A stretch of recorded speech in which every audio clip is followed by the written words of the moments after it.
Happy New Year, Bill. Happy New Year to you, Matt. Happy New Year to everyone in the DMZ. It's good to be back. I trust that you had a happy holidays and some rest. Let's see. I had family. I had potty training.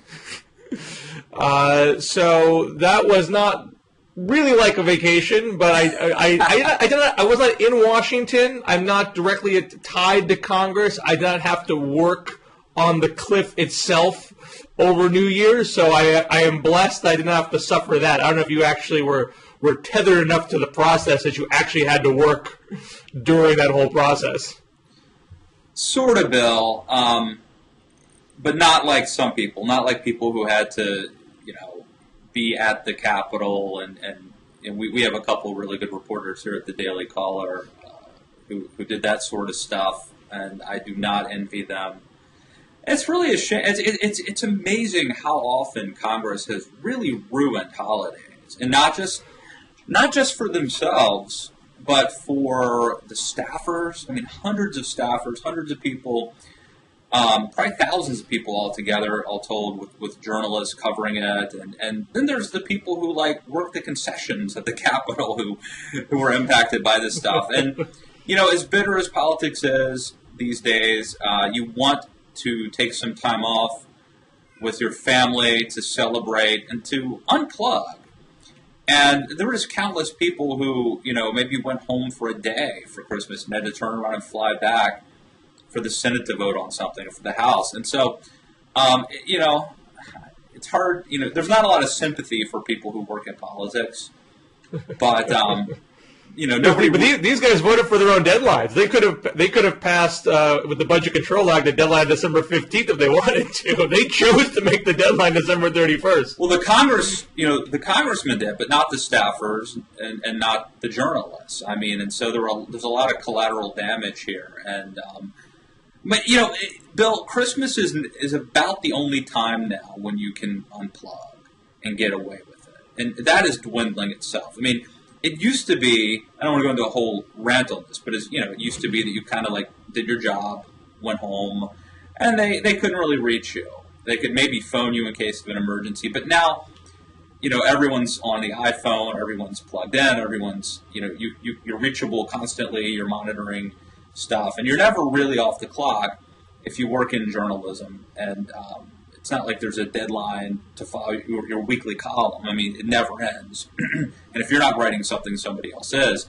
So it seems like Christmas, in the last few years, became the only time when things really actually did slow down, and you could sort of get away from it. And now even that's ending. It's going to be a struggle. It's going to be a real struggle for future people involved in journalism and politics and new media to carve out a life for themselves, some separation. This also speaks to, I guess, where we end up talking about just the whole aftermath of this deal. The open question: does this change the bipartisan dynamic in Washington or not? Is the fever broken? Because at this point, they basically had to go through this whole kabuki. So both sides, I think more so the Republican side, they could say, I really did all I possibly could to stop this. I took this to the absolute wall, and I got no breathing room left, so we have to do this. And so, obviously, Boehner and McConnell knew from the get-go that this is what the parameters of what a deal was going to look like, roughly speaking, but they just couldn't pull the trigger on it on December 29th or December 22nd. They had to take it to the wall. So if the fever remains broken, perhaps future agreements don't have to go to the midnight hour. That they can be done, more civilly and rationally. No, I don't think that's going to happen, Bill. I think that nothing has changed, and I think that even conservatives, there's so many variables, so many ways of looking at this. Did conservatives win? Did conservatives lose? I tend to think conservatives lost. But there is an argument to be made that they got more than they would have gotten by being recalcitrant, by Now, you could again, there's so many factors. You could argue, well, they should have gone with Plan B. Maybe they could have gotten that. That would have been better for conservatives. Would have raised taxes only on millionaires. But you could also make the argument that by forcing this to the end, they got a better deal than Obama and the Democrats initially want. There's so many variables. Again, the other thing, too, is how Harry Reid was kind of cut out of the deal. It's just fascinating stuff if you're a geek and a junkie, and of course, assuming that you put aside the very serious implications of all this and view it, as theater.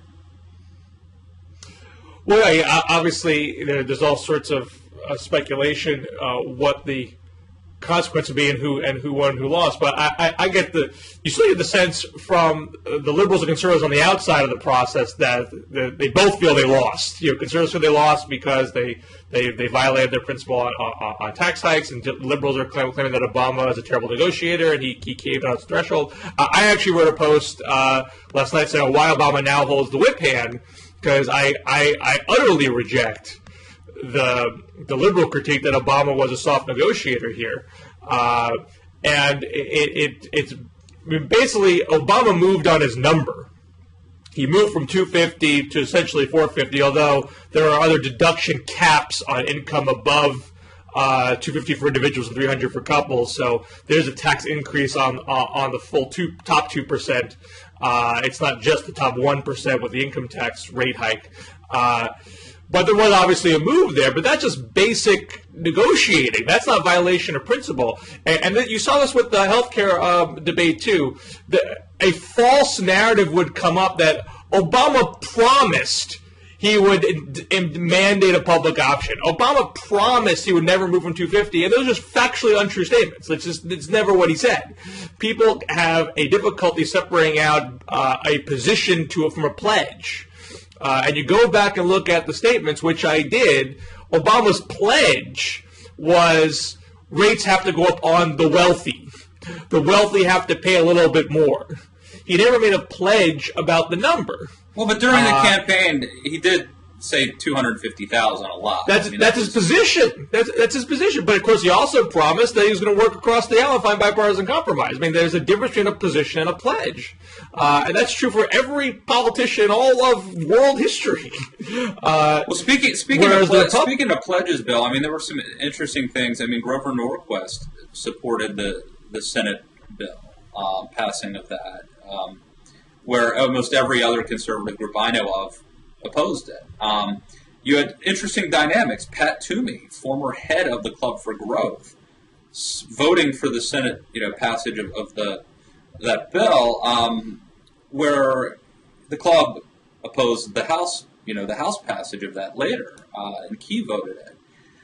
You had the argument that some conservatives are making that this was good. Jennifer Rubin at the Washington Post and others saying, well, this impacts George W. Bush's legacy. Now his 99% of his tax cuts were made permanent, which is an interesting... I find this conservative argument totally... I mean, correct me if I'm wrong, if you think I'm wrong, but the Bush legacy was intended to be a flatter tax code, in Bush's own words, where nobody pays more than 33% no matter what. Now, he gave a little bit on that in his own deal. He had at 35.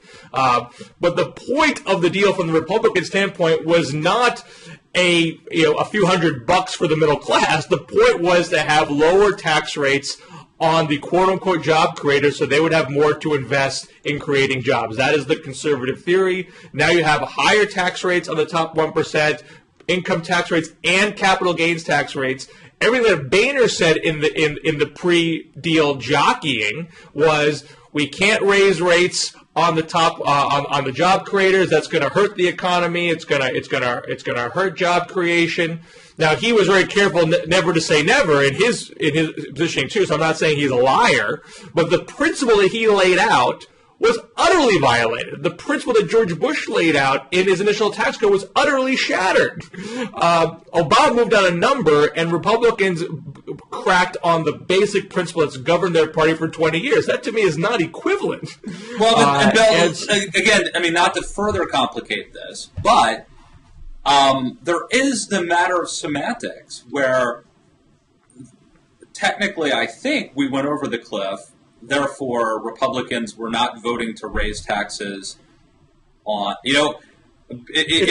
technically speaking, it's not a tax increase, and that's the Grover Norquist point. It doesn't technically violate the pledge. It is technically true, but it's still not what the intended outcome of this. When Bush passed his tax cut 10 years ago, he constantly said, make this whole thing permanent. Make my flatter tax code permanent. And now the Republicans have failed to adhere to George Bush's initial wishes.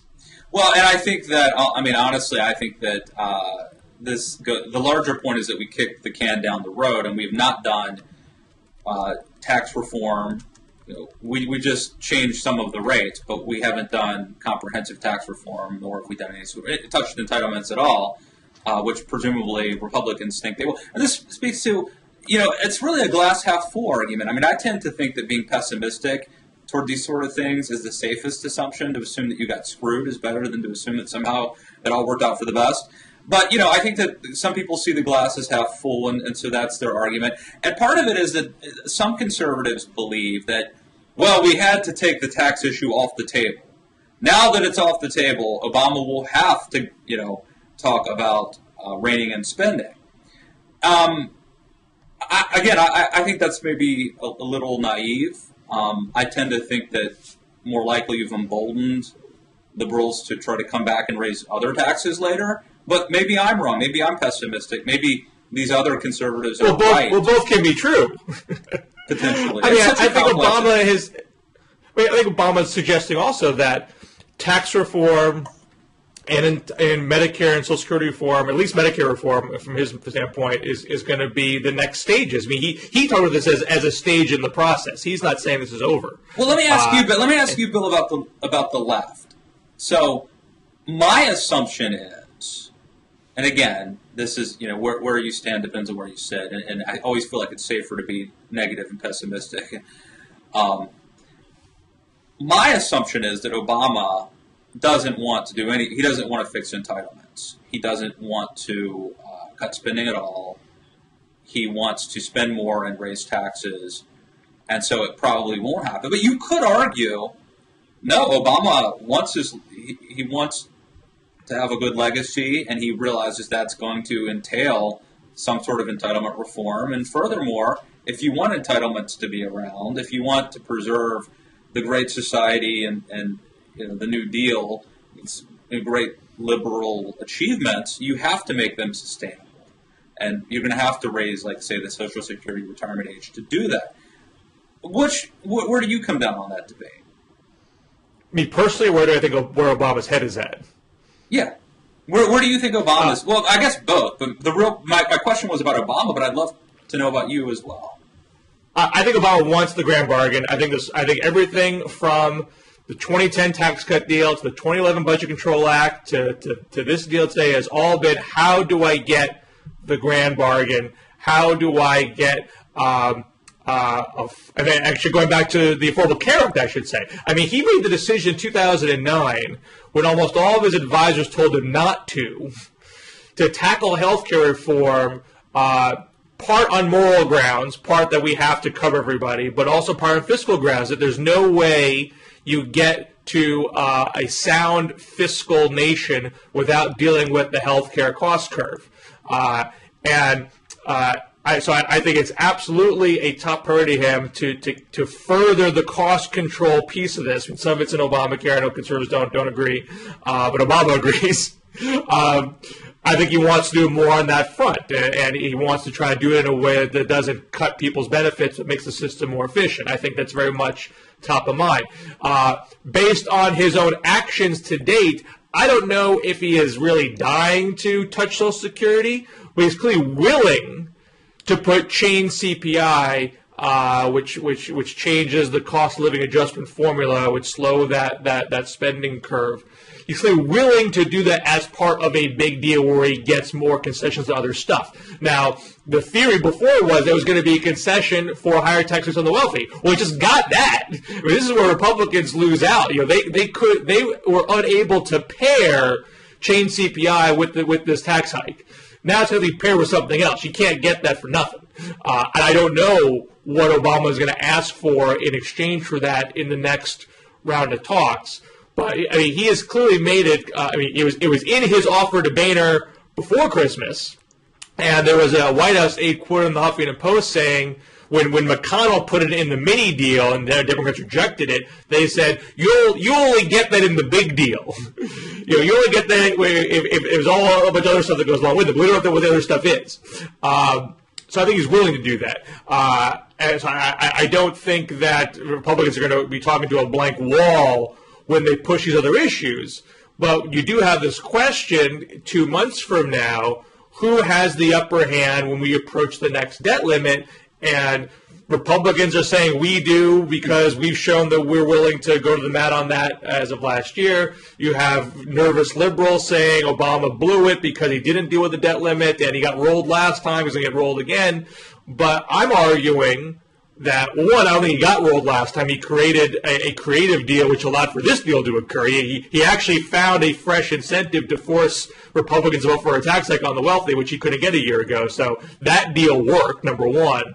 And number two, it worked because post-election, post-Obama mandate, the Republican Party leadership and 85, all Senate Republicans practically, and 85 House Republicans said, I am more afraid of being blamed for the market tanking. I'm afraid of a Tea Party primary challenge, which is a different dynamic than a year ago. And why that would be any different in March than today, I can't see unless Obama's suddenly dramatically unpopular 2 months from now as opposed to today. Right now, Obama's popular and Republicans are unpopular. So it's easier to blame them for gridlock and blame them for economic consequences of gridlock. I would think that could well happen 2 months from now. So I think Obama is much easier for him to say, you want to blow the debt limit, you want to keep that and not pay for your own bills and cause a global economic catastrophe. You own that. You explain it to Wall Street. You explain it to the public, and they'll talk to you after that. That's my prediction. I don't get. I think I agree with you here. I mean, I do think that Republicans can use the. I think that Republicans can use the debt ceiling as leverage to negotiate probably slightly more spending cuts. So, I mean, I do think that being disagreeable and driving a hard bargain usually results in a better deal. But the notion that they're going to roll Obama and that there won't be a PR price to pay, I think is absurd. And Republicans and conservatives who think that somehow, yeah, we couldn't get what we wanted on the fiscal cliff, but on the debt ceiling, oh, that's where the action's going to be. We're just going to say, where does that come from? Where does that optimism? I don't get where that comes from. Well, the optimism comes from if they think that Obama is unwilling to see the after effects of a debt limit frozen, and he is worried about the impacts on the global economy, just because he's a decent guy, doesn't want to see the economy go into the tank. I mean, the whole notion of 2011 was, we're so crazy on the right, we'll do it, we don't care. So if you care, you better fix this. And so maybe people feel that's going to be the repeat dynamic. I think it's a different dynamic because Obama's not running for re-election.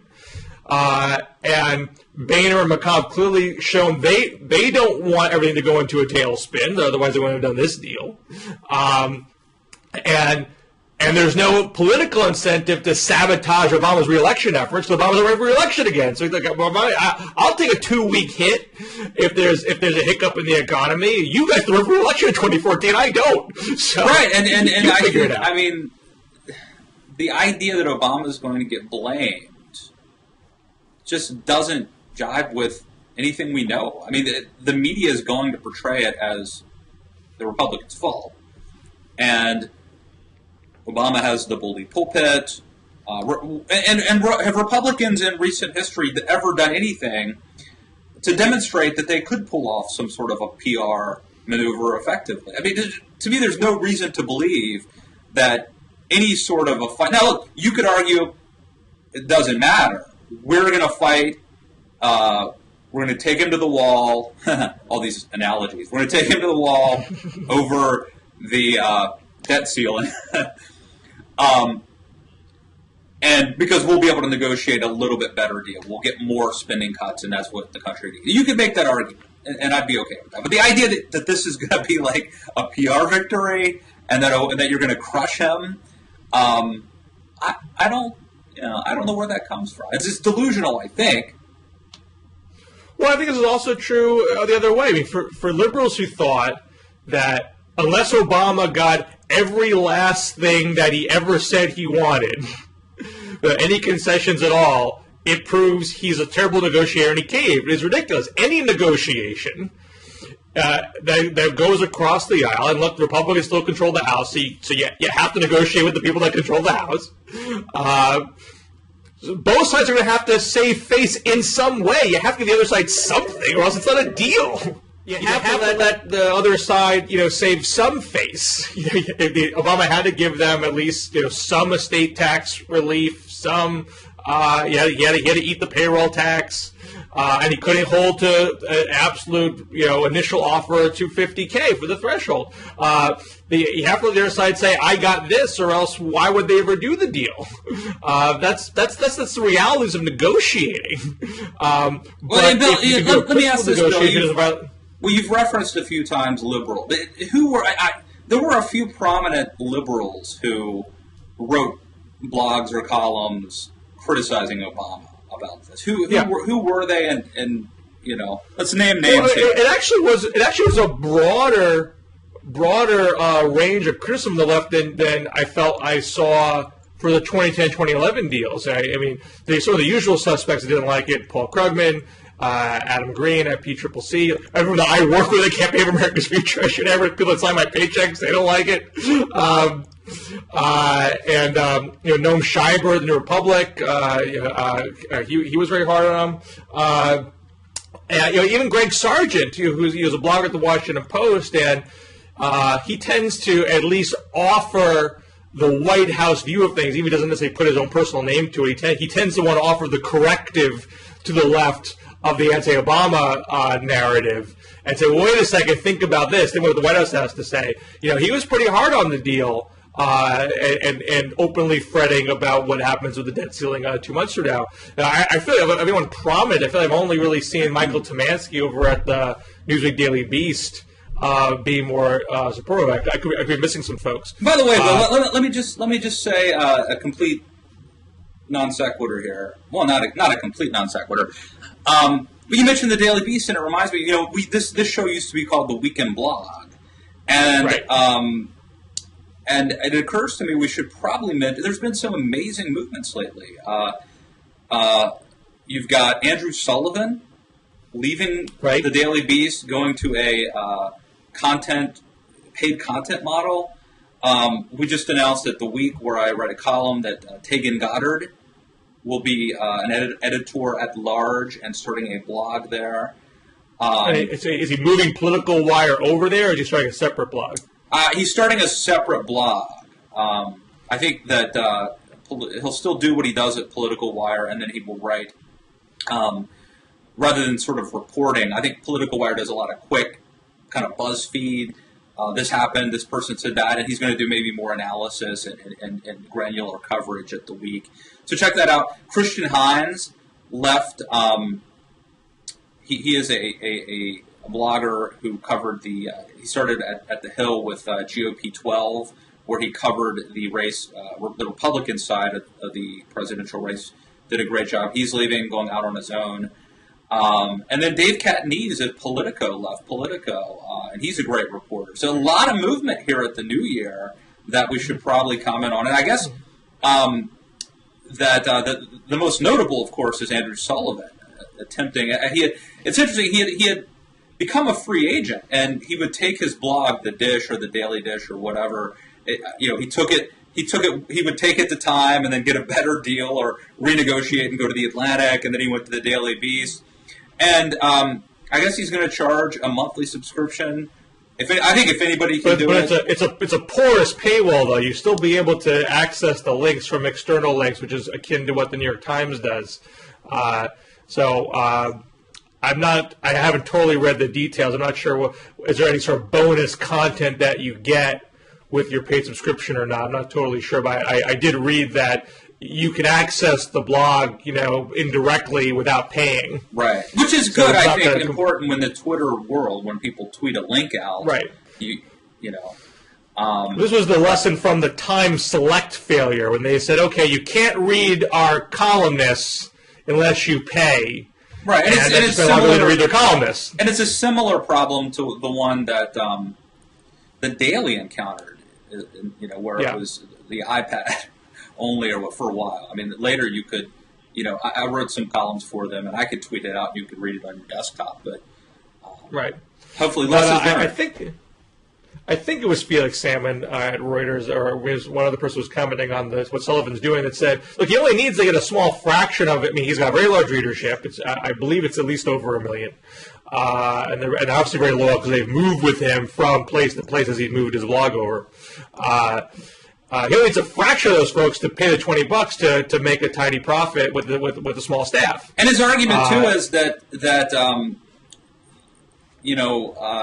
sort of the Politicoization, the BuzzFeedization of politics, where it's all about page views, and that could impact your writing. And so, in other words, over time, if your business model is to generate page views and ad impressions, you might be tempted to provide content that does that rather than thoughtful commentary that doesn't. Like slideshows. I don't believe Sullivan is all of a sudden uninterested in page views. I mean, he may not need ad revenue, but he needs to maintain his platform for have people be willing to pay. You pay the content because you feel like he's an influential guy who's saying influential things. Well, it's interesting, because a lot of what he does is curate. And so it's not, don't get me wrong, I mean, he can and has written very extensive, long, thoughtful things, but a lot of what he does are very quick posts. Or what his staff does. Right, which is, he has a team that does it. And a lot of people, by the way, have gotten a start interning for him. And I think, like Connor Friedersdorf, for example, was at one point like a staffer or an intern or something for Sullivan. So, but, anyway, my point is, I think that if anybody can do this, Sullivan, say what you will about his politics, I think he is a blog visionary. And if anybody, and I think he's got loyal readers. And another thing I like about him is he, more than almost anyone I've ever read, is really willing to post things. You can't comment there on his blog, but if he writes something controversial and you write something criticizing him, he very likely may put that up. So he's very upfront about promoting opinions that even mock him on occasion. It's interesting. Right. No, yeah, I mean, he's been very successful, and I agree, very visionary in being seen as sort of the straw that stirs the drink. He's moving the conversation. You are seeing the national debate in action on his site. I mean, it makes you feel like you're a part of the discourse. I mean, that clearly is. It's obviously easier said than done because it takes a certain kind of panache to say, I'm the guy stirring the drink, and what I'm saying is actually mattering. Lots of people do aggregation and don't have the same level of success. Well, the other thing, too, about the blog is the constancy. I mean, I try to post 3 to 5 posts a day on my Daily Caller blog. I mean, Sullivan probably posts 25 or 30 times a day. Or somebody does. I mean, he has a team. I don't have a team, but he does that, and it's like a rolling conversation. And it really works for him. Right. I'm not sure. I've talked with people about to what degree should I even try to copy what he does. relevance. I mean, there's only going to be one Andrew Sullivan, and everyone's unique. Well, but I do think you do serve that function to some degree through your Twitter feed, which I do treat as my the straw stirring the conservative drink. I'm seeing a lot of the interscene, for lack of a better word, battles, or at least the frictions within the conservative movement through your Twitter feed alone that I really don't see other places. Right, and Fox Sullivan does not give me the range of conservative thought on various issues usually, whereas I do see it on your feed. Well, thank you. So I do think well, I was just going to say, I mean, and that's another an interesting point. I mean, I feel like Sullivan's not really in the Twitter world. I mean, he's on Twitter, or somebody is tweeting ostensibly for him, but he's not really. He is not really relevant in the Twitter world. And I think that's interesting for two reasons. Number one, I mean, essentially what you're arguing is that my Andrew Sullivan-like behavior doesn't take place on my blog. It takes place. I think less. I think it is more on your Twitter feed. So I'm driving to a certain degree. I'm driving a conversation and a narrative. But I'm doing it on a platform where I don't make any money and my company doesn't make any money. So that's kind of stupid in a sense, but it is what it is. But the other thing that's interesting... I feel like I see it on your Twitter feed, really being driven, and then, once a day you'll go on an off-ramp and go on your blog and then kind of absorb what you saw on the feed and then process and analyze it. And that's kind of my model, and I think it works for me, and I think it's not a bad model. But the other interesting thing, though, is that Sullivan has been able to be so relevant. I mean, I don't think he's as relevant as he once was, but I think he's been able to be so good on his blog still, despite the fact that he is not really utilizing Twitter to the capacity that I think he might. I mean, that's so, I guess it proves that maybe he's grandfathered in, that he doesn't. Maybe you couldn't do that again, but he is underutilizing Twitter, and it doesn't seem to have negatively impacted him. Well, but I do think you're raising a very important point here. Is he as influential as he has been? And does this model allow him to maintain or increase his influence? I would argue, for example, this is somewhat analogous to what Glenn Beck did leaving Fox. Right. And becoming an independent operation. He keeps his radio show. He creates The Blaze. He creates his own content on The Blaze. It's essentially to our Rump TV network. But it's a downscaled operation, but he keeps more of the profit.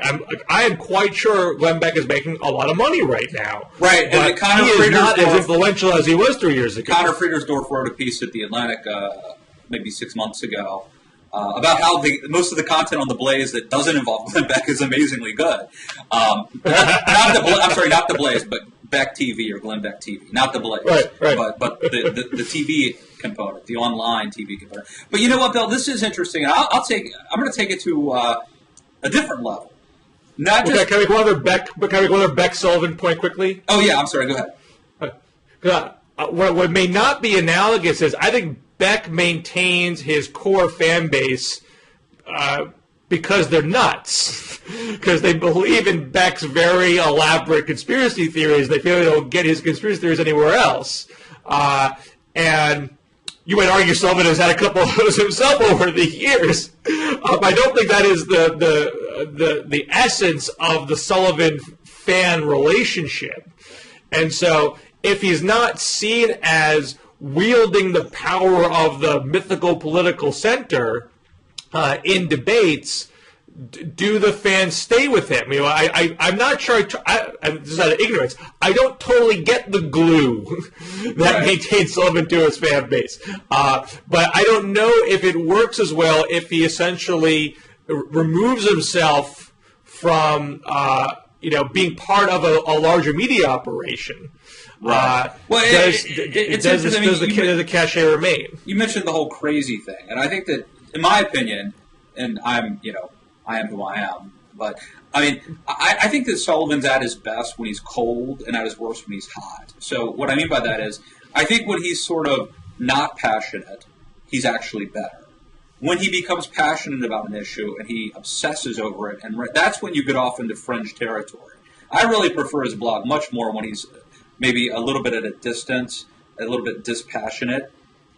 When he gets obsessed on an issue, I think that's when it goes off the tracks. But here's the analogy that I think works maybe even better than Glenn Beck: Howard Stern. Howard Stern went to XM Sirius, and I think just like Glenn Beck, probably makes more money, is probably more free to do what he wants to do. But I would argue, without a doubt, still being paid by a third party, being paid by XM Sirius, right? But essentially has carte blanche, freedom, doesn't have to worry about the FCC, and is probably making a lot more money. At least I think initially he signed a huge deal, a huge financial deal when he initially went to XM, I think, or whatever. But I would argue less audience, less influence. But yeah, I agree. I would argue dramatically less relevant. I mean, 10 years ago, Howard Stern was much, much more relevant than he is today. I think there's no doubt about that. Is making more money, maybe. More freedom, probably, certainly. But I would argue much less relevant than he used to be. So maybe that's the analogy. But it's I think, similar to Beck. I think Howard has a very cultish fan base, a core fan base that is going to go with him wherever he goes. And Beck has that, and Sullivan has had that so far, and so I understand him thinking he can keep it. I raise the question: is the glue that keeps his fans with him, does that sustain if he is somewhat swirled off into a corner in the larger media world, without having a media operation backing him? Right, and I don't know the answer to that, and I don't think he does either. But I would say this. I think that if anybody can do it, it would be him. And I think that as much as I disagree with a lot of his politics, you've got to give him credit for being a visionary blogger and for sort of early on realizing the impact of blogs and just really capitalizing on it. And I think that and look at sort of how he even though he went to work for these companies, he always was a free agent and was able to negotiate like his own deal where you were buying his blog. You weren't hiring him as an employee per se. You were buying his blog, and how he was able to like delegate and mentor other people, and he could go on vacation for a week or two, and other people would write at his blog and didn't really miss a beat. He was able to pull off a lot of things that a lot of other people can't do. A lot of other people got to be employees for somebody, got to do it themselves. They can't delegate because it wouldn't have the track. I mean, he's been able to do a lot of stuff that's hard to pull off, which leads me to believe maybe he knows something we don't. Well, that's definitely true. I'll absolutely agree to that. Now, one other aspect of this that Kevin Drum and Mother Jones raised was if so much of sort of premium content's moving to a pay model, is that going to make it hard for the rest of the blogosphere to function? And Drum would say, look, I can't buy a resubscription out there. It's impossible. I can only synthesize various media platforms and be of value to my readership if I have access to these things. And if all these paywalls are going to start coming up, are we completely changing the nature of 21st century discourse? Moving away from what the promise of all this open source stuff was suggesting. Now, again, Sullivan's paywall is going to be pretty porous, so maybe Drum's fears are misplaced in the short run. But is there going to be a long-run concern that there's going to be a narrowing of available content, premium content, primary reporting content, premium analysis content, that's going to make it harder and harder for the full masses to really get a rich sense of what's going on in their democracy? I mean, that's sort of the most dire prediction I've seen out of it, and I wouldn't think it's going to happen anytime soon. But he raises the flag. Well, it's interesting. I tend to not think. I mean, I think that Sullivan, if it works, will be an anomaly. That only a small percentage of people will be able to do that. I don't think it's a trend. Maybe I'm wrong. I mean, no one knows. But I think that the model that, the free model is the model that's going to work. for most people long term. And I kind of see this as an opportunity too. I mean, if you have to pay for Sullivan and you don't have to pay for me, then that gives me a little bit of a strategic advantage, presumably, in the marketplace. So I don't see this as anything to be concerned about. And I think that if we do get to a point where this becomes more of a trend, it would be wise for the Andrew Sullivans of the world to do what he has done, whereas allow people to link in there, and also to provide free subscriptions to other opinion leaders, and allow them to quote and excerpt from the blog so that they maintain a certain degree of relevancy. I don't see it as a huge problem. I mean, there have always been barriers to entry. You have to buy a newspaper before the internet. You have to buy books. So I don't see this as but newspapers used to be cheap. Yeah. And I think, if you really like Andrew Sullivan, it's certainly not cost prohibitive. I forget, it's like $1.19 a month or something.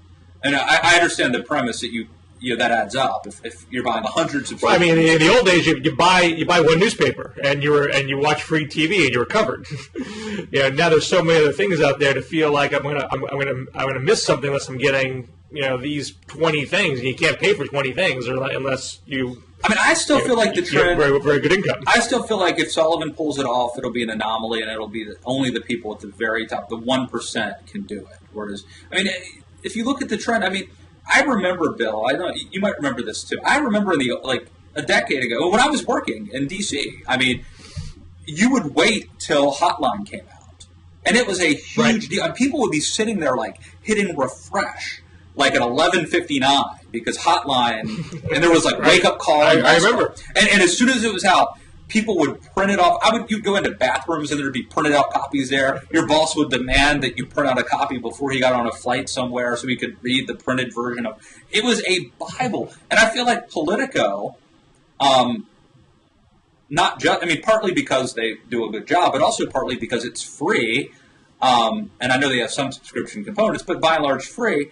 I think that Politico essentially won the war against Hotline and National Journal and The Hill and Roll Call by and large. For today. For today. They are, it's so fluid. You don't know if it's going to be the case 2-3 years from now. This is true, but I tend to believe that the trend, I don't think that Sullivan is indicative of a reversal of that trend. I think he's attempting something that would be a premium site. That would be kind of an anomaly. I don't see it as a trend, but maybe I'm wrong. Nobody knows, of course. Should we leave it there, sir? Are there other thoughts you had to kick off this new year? I think it's a good place to stop. We had two different and interesting conversations, and but thank you, to the viewers and the listeners of the DMZ. That I think are really good, and Happy New Year to you, Bill, and to all of you out there in cyberspace. Happy New Year to your wonderful family and all of the listeners out there, and I think it's going to be another great year for the DMZ. I think the reverting of the fiscal cliff bodes well for the DMZ. Yes. Maybe there's more room in here for other folks now. It's going to be a good year and an exciting year, and look forward to spending it with you. So thanks everybody for supporting this program through your clicks. Now pay us money. and send us checks, please. All right, man. Take care. See ya.